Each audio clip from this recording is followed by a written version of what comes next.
So ayon nga po sa latest na balita ay pinag-iisipan na ngayon ng undisputed super bantamweight champion na Oya Inoue na bitawan na ang kanyang IBF title nang dahil sa ayaw na umano nitong sundin ang utos na depensahan ng kanyang titulo sa mga mandatory challenger niya.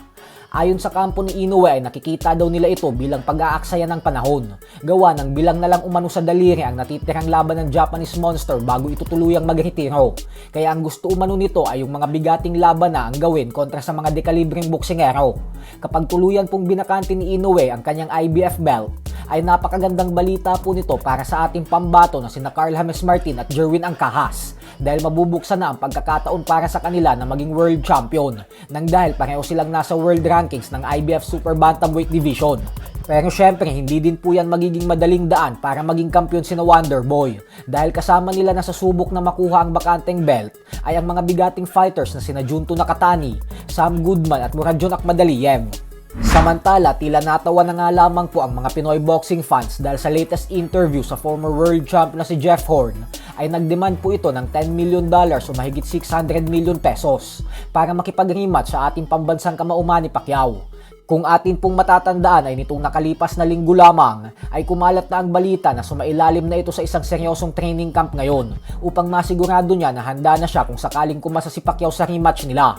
Pero ang gusto po kasi ni Horn ay bayaran siya ng 600 million pesos. Bukod pa dyan ay humihingi din ito ng 50% na share sa magiging benta ng pay-per-view.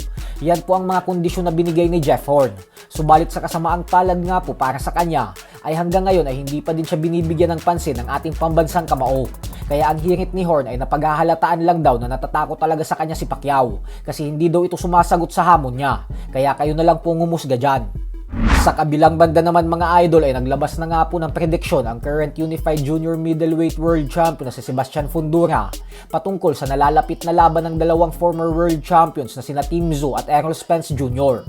Ayon kay Fundora ay interesado daw siya sa magiging bakbakan ng dalawa pero papaboran niya umano si Tim Tszyu dito. Paliwanag ni Fundora na bagamat daw sunod-sunod ang nagiging talo ni Tszyu ay ang mahalaga umano ay nananatili itong aktibo kumpara umano kay Spence na 3 taon nang walang boxing. Bukod dyan ay isama mo pa umano yung masaklap na pagkatalong nalasap nito kay Terence Crawford at pagkakasangkot sa isang car accident.